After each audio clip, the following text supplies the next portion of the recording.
Good morning, dear learners. Welcome to teaching learning session of sociology. Today, we'll compare the perspective of Karl Marx, Emil Durkheim, and Max Weber. In previous lectures, we studied about Karl Marx, his biographical sketch, and the work theories of Karl Marx. Same with Emil Durkheim and Max Weber. Today, we'll compare and contrast their work, their perspectives on many of the issues. First of all, we'll compare between Weber and Durkheim. See, Durkheim is both Weber and Durkheim are eminent sociologists. According to Durkheim, society is more important than the individual.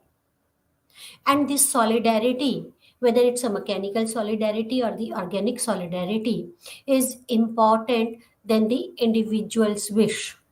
But according to Weber, individual is important because he preferred that uh, uh, uh, one should study the actions of the individual. Weber has given the concept of interaction. Durkheim stresses the exteriority of social fact, which he regarded as a thing. Because according to Durkheim, society is more important, and he has given the concept of a social facts. And while we were discussing the social fact, we discussed what are the social facts. Social facts are regarded as things; these are exterior, and we can study these things. So, social facts, he has stressed upon social facts. And according to Durkheim, society is so generous. It exists over and above the individual. Right? Society is more important than the individual, according to Weber, and the solidarity between the individuals, which together form a society, is more important. It is important to maintain the order in the society. Why he has given so much stress on the society rather than the individual just to maintain the social order, right? So according to Durkheim, sui generis is important and it exists over and above the individual. Society imposes certain constraint in order to make an individual a part of it, right? There are institutions in the society, and these institutions imposes constraints on the society, constraints on the individual.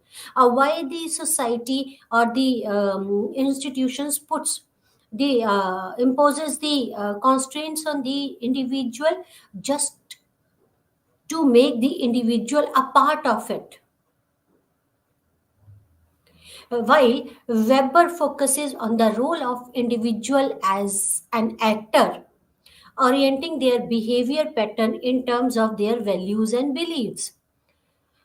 But as per Weber, individual is important and he stressed upon the individual's action. He emphasized on the social interaction. He emphasized on the role of an actor that orient the behavior pattern in terms of values and beliefs of an individual. It is the task of the sociologist to study through Varsthani or interpretative understanding. Weber is a father of interpretative sociology. According to Weber, it is very important to understand and analyze and interpret the action of an individual. Why someone do what one do, right? So it is very important that it is important for a sociologist, or it is the task of the sociologist as per the Weber, to study through Varsthani or interpretative sociology. So that interaction, that is interaction is important. It is important that one should understand the individual actions, because that individual actions is oriented their behavior pattern in terms of values and beliefs of an individual. According to the values and belief of an individual, individual behaves, and in what context how individual behaves. It is very important to understand, interact, or interpret, in fact interpret those actions. And he called it as a Vosthani, interpretation sociology. So it is the, as per Weber, it is important to study the actions and interpret the action of an individual. A unit of analysis. Emile Durkheim studies religion in what he believes is the most elementary form. Ideas are held in common by all individual, and there is an intensity of shared ideas and feelings. Religion and clan organization overlap, and the Durkheim emphasize the role of the religion as a collective phenomenon which serve to strengthen this social bond. So unit of analysis for Durkheim, it is what is, so social facts are the unit of analysis. Social facts are exterior, and these are regarded as things. And according to Durkheim, we can study these social facts as per the rules of natural sciences. As we can study, as we can research on the as natural, as we can research on natural sciences subjects, similarly we can study the social facts because it are exterior. Objectivity, according to Durkheim, objectivity is important. Similarly, for the religion, according to Durkheim, that religion is, he studied the religion in the most elementary form, right? And according to him, religion is important because this religion is responsible for the solidarity among the individual. It makes a bond between the individual, right? So according to Durkheim, the role of individual as is as a collective phenomenon which serves to strengthen the social bonds. It increases the social bond. While Weber studied the major features of the great world religion, he studied about Confucianism, Hinduism, Jainism, and the Christian. He studied about the Christian, that is Prostratians. And then a major feature, he studied about the major feature of the great world. He is interested in their historical roots and their capacity to guide and shape the economic activity. According to Weber, we discussed this, that according to Weber, the roots of capitalism lies in religion because of the Protestant ethics. The capitalism has taken a shape. So, Weber was interested in the roots of the religion and their capacity to guide and shape the economic activities, how they shaped up, how they helped in shaping up the economic activities, or how they shape up the economic activities. These world religion are also seen as response to the prevailing social situations. Durkheim emphasized on the tribal religion, visualizes the role of religion in maintaining the social order. According to Durkheim, the religion creates a bond between the individuals of the society, and this is required.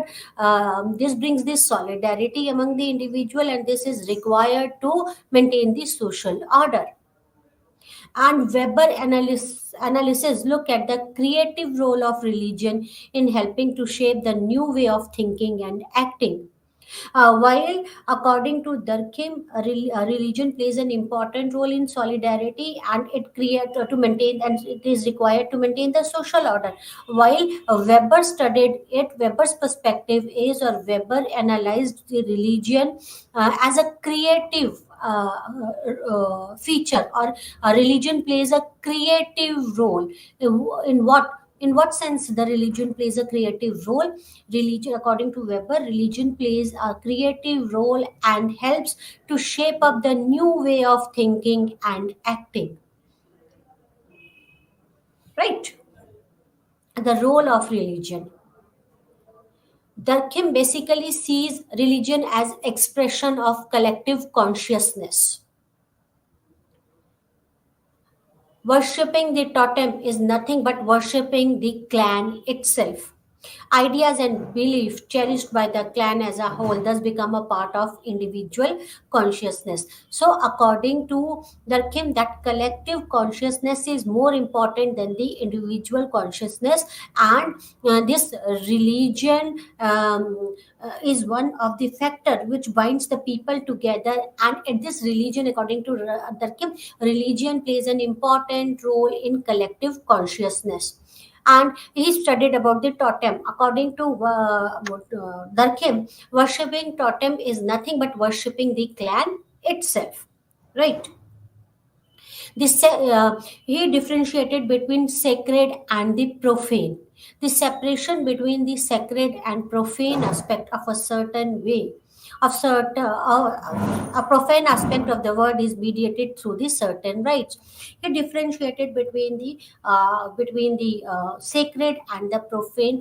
Sacred is the pure, and profane means impure, right? So a separation between the pure, impure, or sacred, profane aspect in the word is mediated through a certain rites, right?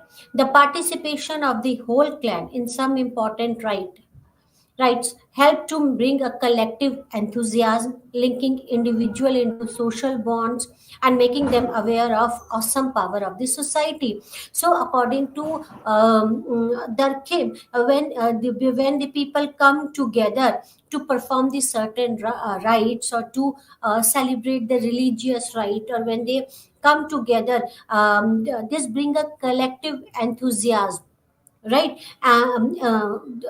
This brings a collective enthusiasm, and this binds the individual into social bonds, right? And this is how they come to know about the power of the society. While Weber wishes to understand the religion in relation of economic, political, and historical factors. Right. So he studied, according to Weber, religion it plays an important role to maintain to create a bond between the individual, and this bond is required to maintain the social order. While the Weber perspective of studying the religion is, he wanted to study to understand the relation between the religion and economy, religion and politics, and religion and historical factors. He sees religion as a part and parcel of the larger historical trends, namely the move towards the capitalism, industrialism, and the rationality. So, according to Weber, religion plays an important role. It's a part and parcel of the historical trends, gods, spirits, and prophets.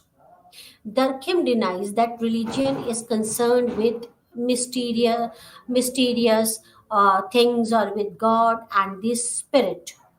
He holds that the object of worship is society itself, transformed and represented through symbolic objects. Right? See, according to Durkheim, that a religion is not concerned with the God, it is not concerned with the spirits or the mysterious thing. According to Durkheim, Durkheim has given much emphasis on the society, right? According to Durkheim, the object of worship is society itself. See how much he has emphasized on the society, right? So according to Durkheim, the object of worship is society itself, transformed and represented through a certain symbolic object. Weber uses the idea of gods and spirit, while Weber believed in gods and spirit. Weber is dealing with religions which are relatively recent origin as compared to the tribal religion. Durkheim studied about the tribal religion.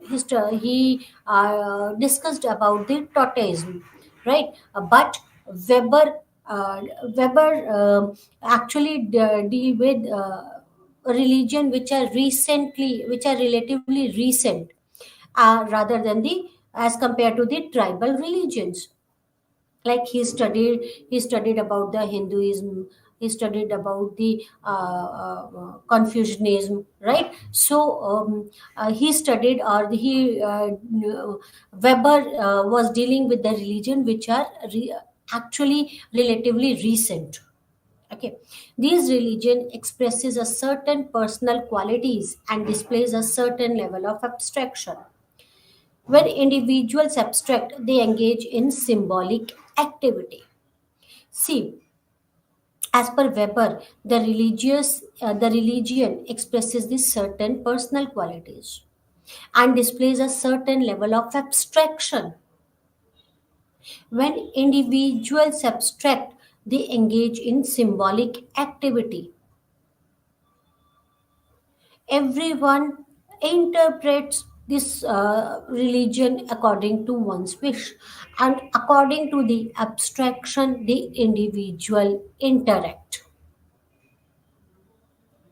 or the individual engage in symbolic activities.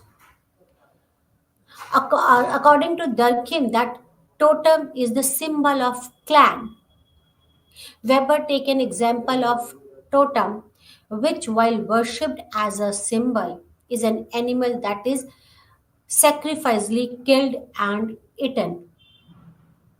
Eating the animal, clan members believe themselves to be united because the spirit of animal enters them. So he studied about totemism, right? While while Weber studied the religion, as per the perspective of the relationship between the religion, economic, politics, and the history. They are members, or the individuals of the society are not merely united because of totem, right? But they are united by sharing the substance of the sacred animal, which is not merely flesh but also a spirit. Weber, unlike Durkheim, attaches a great importance to the prophet in propagating the religious belief. According to Durkheim, totem is important, and according to Durkheim, society is the one which is important, right?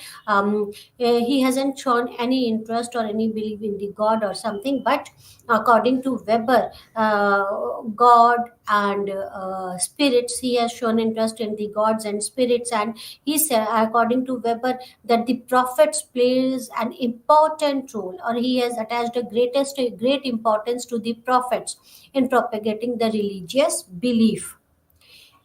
Right, there are the charismatic leaders like Abraham, Moses, Jesus, and Muhammad, who captures the imagination and fancy of the people. Right, religion and science. Durkheim views both religion and science as providing society with collective representation. According to Durkheim, the religion and science both are important and are responsible for the collective consciousness of the society. They plays an important role in the collective consciousness, right? So the classification of science derives from those of a religion. Thus, there is no conflict or opposite between the two. So, according to Durkheim, a religion and science, there is no conflict between the religion and science, there is no opposite between the two. Weber comparative studies of the word religion shows how religious ethics in India and China prevented the growth of capitalism, which basically require an ethic of mystery of rational calculations. So, as per Weber, because he studied religion as per economic or political or historical context, right? But according to Weber, when he compared he studied the various religion, he compared and contrasted the various religion in his comparative study. In the comparative study of the religion, of the word religion, Weber found that the religious ethics and the China prevented the growth of capitalism. According to Weber, it is only the Protestant ethic, which provided the appropriate worldview of rational capitalism. We discussed about this Protestant ethic in our last lecture. According to Weber, it is because the capitalism has taken the shape because of the Protestant ethics. According to these ethic, it is important that indeed that God has that you are God has sent you on the earth because of the purpose, and the purpose is to work hard. And to work hard, you should invest whatever you have and make money. And when you earn profit from that money, rather than spending those money rather than spending that money on the luxuries, reinvest that money in the business itself and earn more profit, and then reinvest that profit and earn more money. According to Weber, this is the Protestant ethic, and because of this ethic, it has given rise to the capitalism. So when he compared and contrasted the various religion, he found that the ethics of the India and the China, the religious ethics of the India and China prevented the growth of capitalism, while in the West, right, the Protestant ethic, because of the Protestant ethics, it provided the appropriate worldview of rational capitalism. As per Weber, science is an expression of rationality and challenge to the traditional and mystical claims of religion. Science provides the empirical knowledge or verifiable factual information which helps human being to know and master the world. The science and religion in Weber's view exist in contrast to each other. So, as per the Durkheim, there is no opposite or no contrast between the religion and the science. But as per Weber, the science and religion exist in contrast to each other. See, they are in the different direction. Durkheim sees religion as a means whereby individual acknowledge the physical and moral power of the society. So, according to Durkheim, a society is important. Society is worshipable. So, Durkheim sees religion as means by where individual acknowledges the power of the society, right? And religion is a way of classifying the ordering concept. Is thus forerunner of a science. Weber studied religion in terms of meaning for those who follow it, and how these meanings help them orient their action in other social activities. Durkheim studied the religion with the perspective that this religion is responsible to bind the individual together, to bind the society together, and is responsible for this collective consciousness. While Weber's perspective, or Weber studies the religion in terms of meaning for those who follow it, how the individual interpret the religion, what the religion mean to them. Uh, that he studied in terms of the meaning for those who follow the religion, how they interpret it, what the religion mean to them who follows the religion, and how these meanings help them to orient their action in other social activities, right? How they interpret the religion, and how this interpretation orient their actions in other social activities, because he emphasized on the interaction and the interpretation. According to Weber, it is important that one should study the social interaction, and one should interpret the reason behind that interaction. He has given the concept of worstening. So he studied the religion in order to understand how the followers of a particular religion interpret the religion and how this interpretation orients their actions, right? Science arises as a challenge to religious ideas, driving out ghosts and spirits and replacing them with the empirical observation and the factual information. So Emile Durkheim studied the primitive religion. He studied about tribal religion, Totemism, right? View religion as an expression of collective consciousness. Strictly avoids using the concepts like prophets, spirits, and gods. Considers science as an extension of a religion, sees no conflict between them. So this is the crux.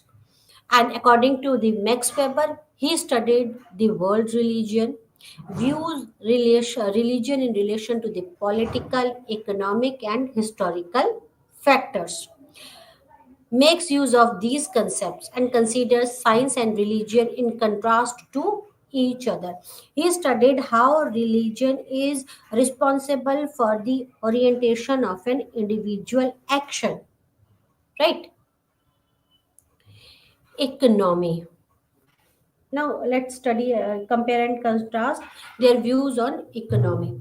Durkheim and Marx live in an age in Europe which was experiencing an industrial revolution. We all know it about the industrial revolution. That was an era of industrial revolution while Durkheim and Marx were there. Revolution was characterized by the shift of technique of production. There was a shift in the technique of production.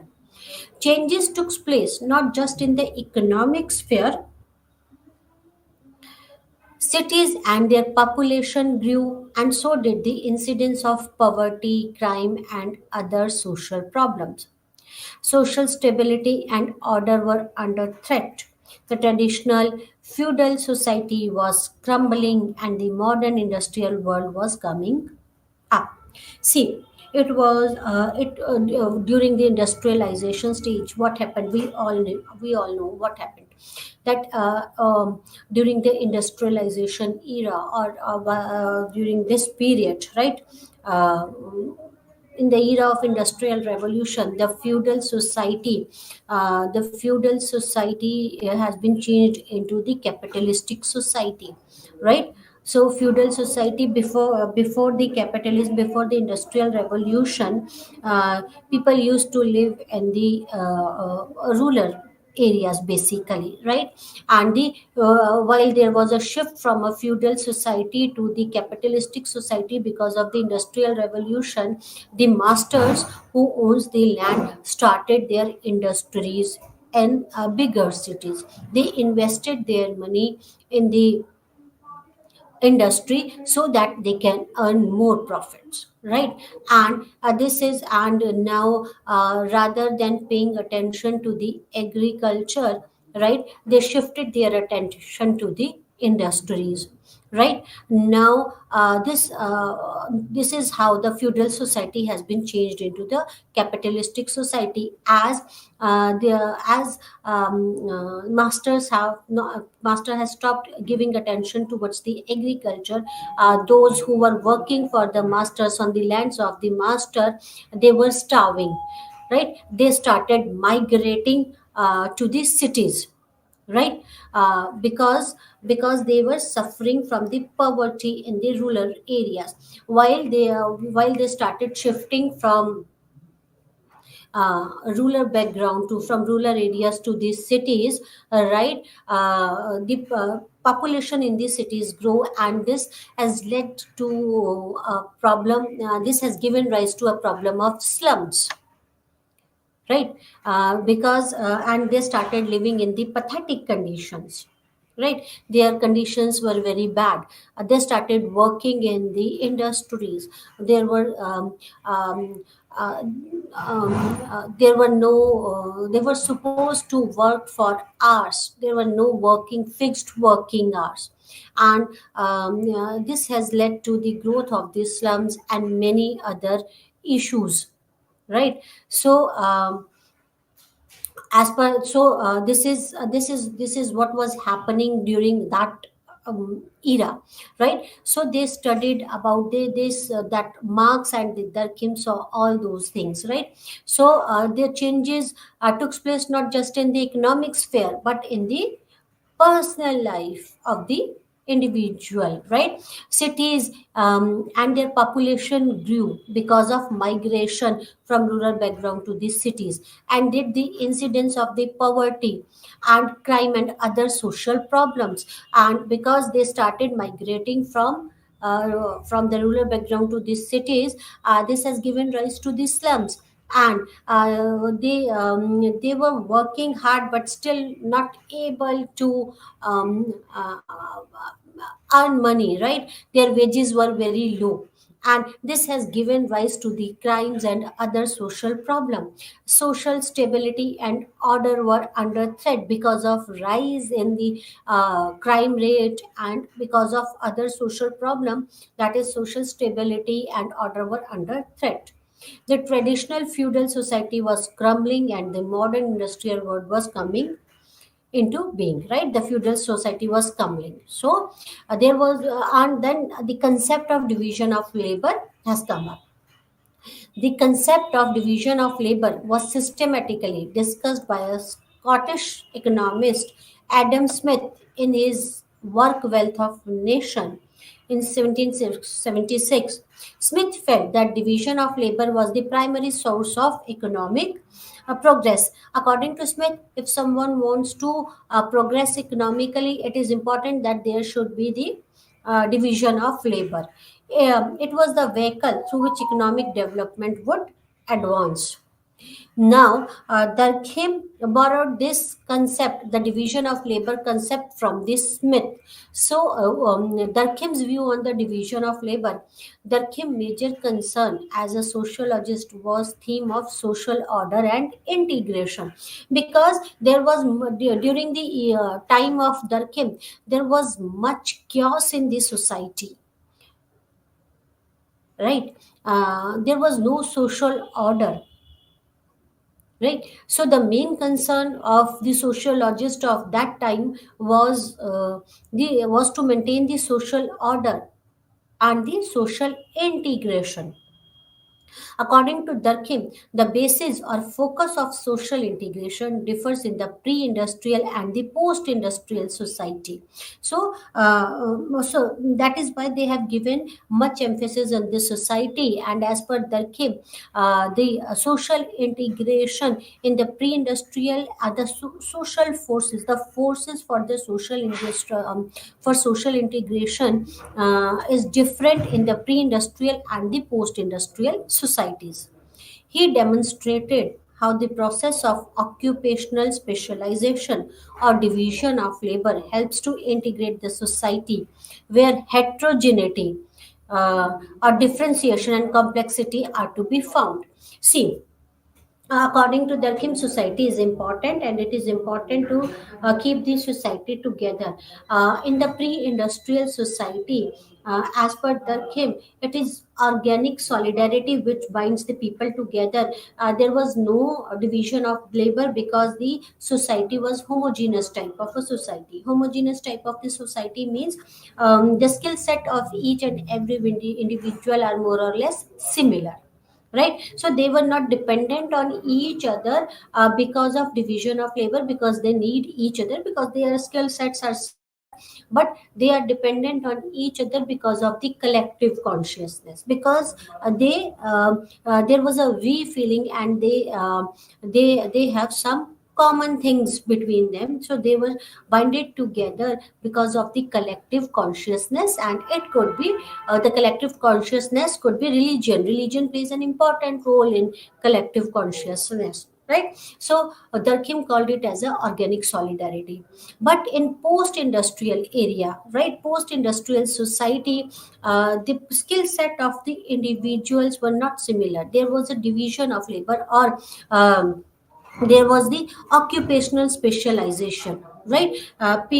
Some people have X skill set, and others have Y skill set, and few others will have a Z type of a skill set. Their skill sets are different, right? So they are dependent. There is a division of labor, and because of the difference in the skill set, they are dependent on each other, and this dependency on each other is responsible for the integration of the society, and Durkheim call it as a mechanical solidarity, right? So division of labor or the occupational specialization integrates the society, where the society is heterogeneous means where there is a division of labor, right? So Durkheim classifies the human society into those based on the mechanical solidarity and the organic solidarity. Mechanical solidarity refers to solidarity of resemblance or the likeness. There exists a great deal of homogeneity, tightly knit social bonds, which serves to make the individual member one with their society. The collective consciousness is extremely strong. The strength of the collective consciousness integrates such society, bring together the individual member through strong beliefs and the values. Violation or deviation from the value viewed very seriously, and harsh or repressive punishment is given to the offender. I'm sorry, I thought um, I interchange that the mechanical solidarity in the post industry in the that is the in pre-industrial society there was a mechanical solidarity. In post-industrial society there is an organic solidarity. I think I changed it. I'm sorry, right? So mechanical solidarity refers to a solidarity of resemblance of likeness. There is a collective consciousness in mechanical solidarity, right? These are the strong beliefs and values which binds the people together, and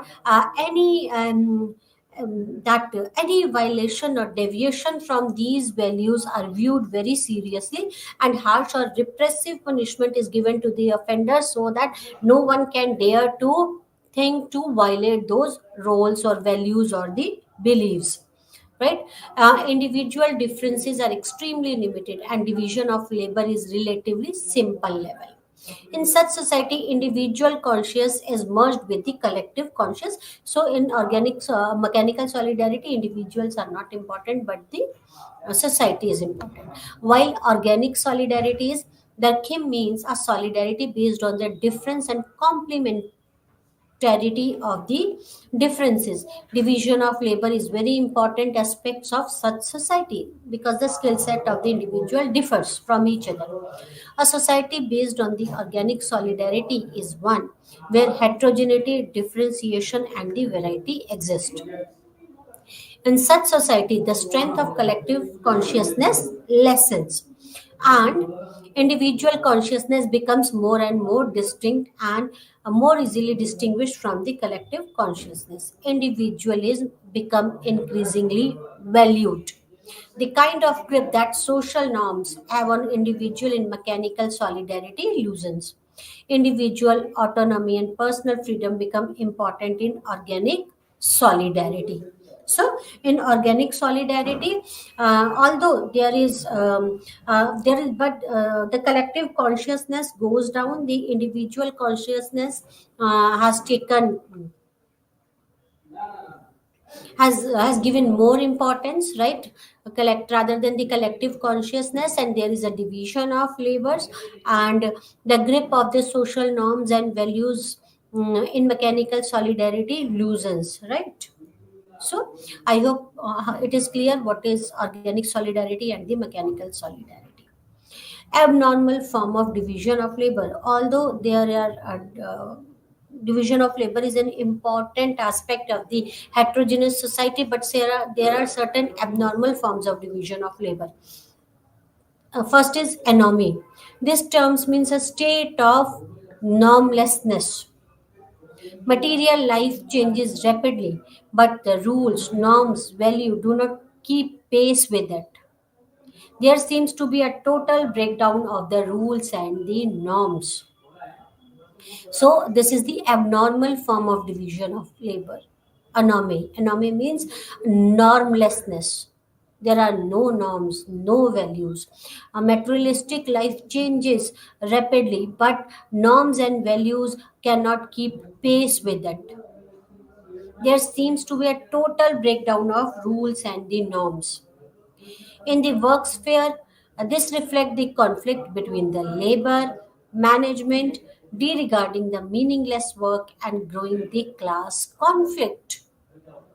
So, because of anomy, right, there was a reflect between the man, there was a conflict, there was a conflict between the management and the labors, right? That is, it has given rise to the class conflict.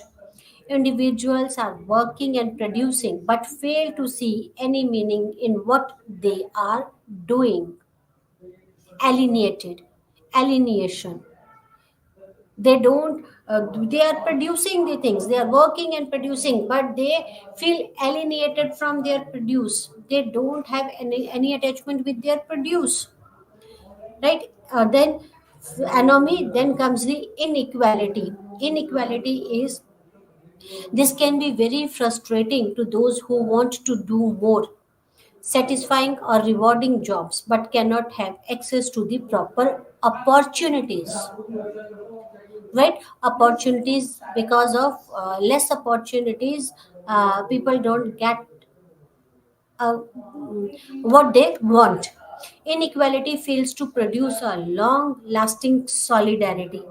Such an abnormal form result the individual become frustrated and unhappy with their society, because when they don't get what they want or what they deserve, this creates a frustration among the individual, and then they become unhappy with the society. When someone is frustrated and unhappy with the society, how can they create a bond with this society? So this because of this, there was a this loosens the solidarity, or this uh, fails to produce a long lasting solidarity. Next is inadequate organization. In this abnormal form, the very purpose of division is of labor is destroyed. Work is not well organized and coordinated. Workers are often engaged in doing meaningless job. So, inadequate organization where there is no proper planning, right? There is no proper coordination. So, this is abnormal form of division of labor, right? In this form, the labor that the organized work is not well organized or the coordinated, and workers are often engaged in doing the meaningless work. There is no unity of actions. The solidarity breaks down and disorder results. Right? Is this clear? Anomy, then organize inadequate organization and inequality are the forms of they deviated from the division. They are the normal abnormal form of division of labor.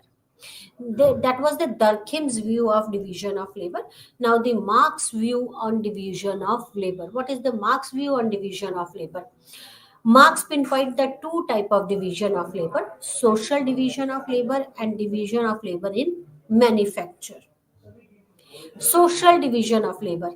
This exists in all societies as per the Marx. It is a process that is bound to exist in order that the member of a society may successfully undertake the tasks that are necessary to maintain the social and economic life. It is a complex system of dividing the useful form of labor in a society. So, social division of labor exists in all society as per Marx, and the purpose of this division of labor is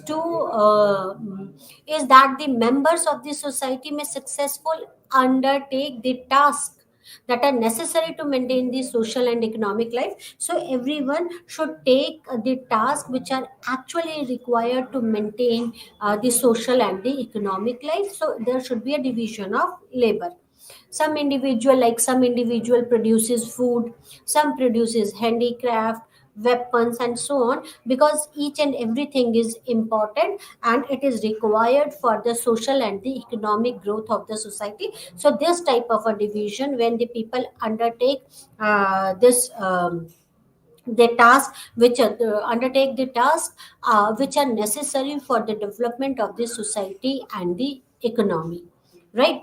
And social division of labor, the process of exchange of goods between the group, right? That is when there is a exchange of goods between the group, that is barter system type of a thing.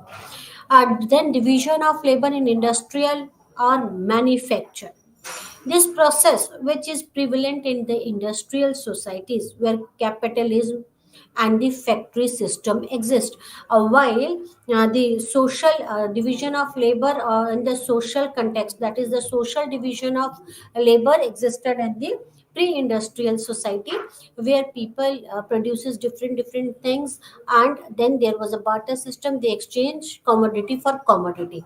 Now in the industry or the manufacture, division of labor in industry or manufacture, during the industrial or in the post industrial society or in the industrial society, where the capitalism and the factory system exist, there is a division of labor in industry or in the manufacturer. In this process, manufacture of a commodity is broken into number of processes. Each worker is limited to performing or engaging a small process like work in an assembly line. So, in the manufacturing industry, right? They are the commodity who are manufacturing a commodity. That the manufacture of a commodity is broken into many process, and each and every individual is supposed to work in the one process. Right? They are limited to performing or engaging a small process. Right? Thus, the purpose of the division of labor is simple. It is to increase the productivity. You just do this. You just do this process. Another will do X process. Another will do the Y process. The purpose is to increase the productivity, right? Unlike the social division of labor, where independent producers create product and exchange them with other independent producer, division of labor in manufacture completely divorces the worker from his product, because you are engaged in a certain type of a process only. So you don't feel like that this product is mine product. There is a, then there comes a alienation from their produce. The worker feel like this is, they don't have any attachment from their attachment with their produce. They alienated from their produce because their work is very specific, right? While in the social division of labor, the producers create the product and exchange with the independent producers, right? While in the division of labor in the industrial or the manufacture, completely divorces the worker from his product, because they don't feel like this is my product, because they are not engaged from beginning till end. They work for a small process, right? They keep themselves busy in a small process, right? Implication of division of labor in manufacture: profits occur to capitalist, that the capitalist earn profits. According to Marx, division of labor and the existence of the private property together consolidated the power of capitalist. Capitalist owns the means of production, right? The production process is designed and operated in such a way that capitalist benefits from most of it. So, as per Marx, this implication of what are the implication of division of labor in the manufacturer is that the capitalist earn profits because they owns the mode of production. They invest money, right? And because of the alienation of labor from their produce, right? That they exploit the labor and earn more profit. So capitalist owns the meat of production and production processes, right? And these production processes operates in such a way that it benefits the capitalist the most, right? And second is a capitalist get benefited from this. Second is worker lose control what they produce, right? What they produce, they don't they like they alienated from their produce. According to Marx, with the division of labor in manufacture, workers tend to lose their status as a real creator of the goods. They become mere link in a production chain designed and operated by the capitalist. So they are just a small link in the change of the product in the chain of a production. They don't feel they don't because of their division of labors, that worker lose the status of the real producer, right? They are treated as a link, just a link in the production process. Workers are separated from the products of their labor. In fact, they hardly ever see the end result of their work. Right? The actual control over it is exercised by the capitalist, and the worker as an independent producer no longer exists, and the worker has become enslaved by the production process, because they are just a link in the chain of the production. They hardly see their end product, right? And because of this, they never felt like that this is my produce.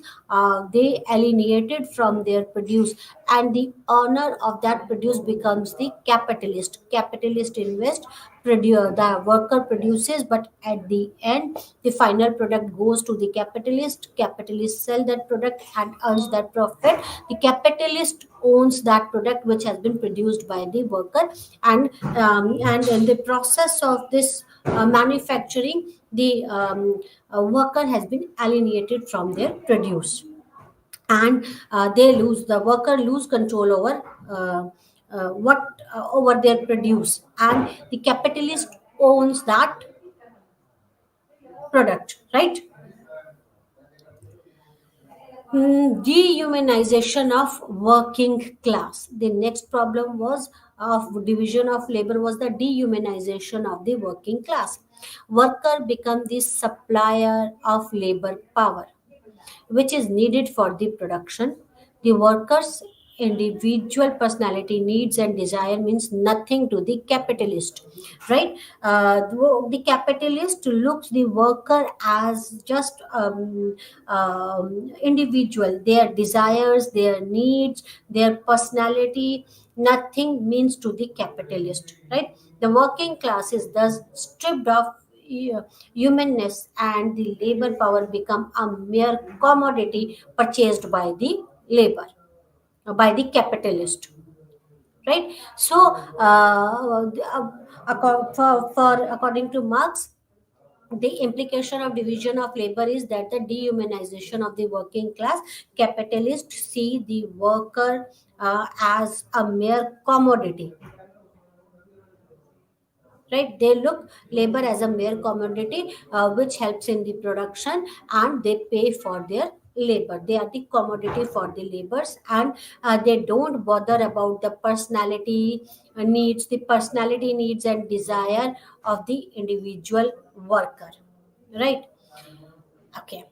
Comparison between Durkheim and the Mark, causes of division of labor. Durkheim explained the division of labor in industrial society as consequences of increased material and moral density. It makes a teamwork and coexistence possible, because of this there is a dependence. The division of labor is responsible for the dependence of one individual over the another individual, and it is responsible for the organic solidarity.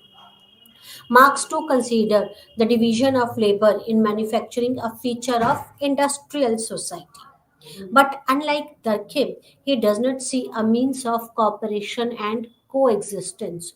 According to Durkheim, this division of labor is responsible for the coexistence and the cooperation in the society, but according to Marx, it is not responsible for the coexistence and the cooperation in the society.